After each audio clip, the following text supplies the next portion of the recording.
रणजितसिंह नाईक निंबाळकर यांचा नेहलेपे झाला। माढा लोकसभा मतदारसंघातील 6 पैकी 5 आमदारांचा भाजपचे उमेदवार खासदार रणजितसिंह यांना मोठ्या मताधिक्याने निवडून आणण्याचा एकमुखी निर्धार। टेंभुर्णी येथे बैठकीत एकजुटीचे दर्शन घडले। आज जी बैठक झालेली आहे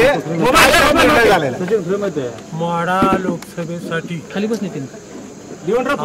प्राथमिक बैठक आमची झालेली आहे आणि प्राथमिक बैठकीमध्ये सर्व तालुक्यातले आमदार, भाजपचे पदाधिकारी, राष्ट्रवादीचे पदाधिकारी आणि शिंदे सेनेचे पदाधिकारी सर्वजण उपस्थित राहून उद्याच्या निवडणुकीमध्ये एक दिलाने आपले खासदार रणजितदादा निंबाळकर यांना चांगल्या मताधिक्याने निवडून आणायचा असं सर्वांच्या वतीनं आमचं ठरलेलं आहे। कोणाच्या काही तक्रारी वगैरे होत्या का या सगळ्याच्या? कुठेही कोणाची तक्रार नव्हती, काही नाही, कुठेही तक्रार नाही। सगळ्यांनी एका दिलाने करायचं ठरवलेलं आहे। दादा, काल मोहिते पाटलांनी जे बंड केलं होतं त्या संदर्भात काही चर्चा झाली का?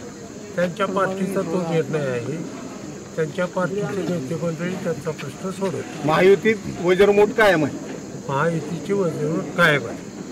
धन्यवाद।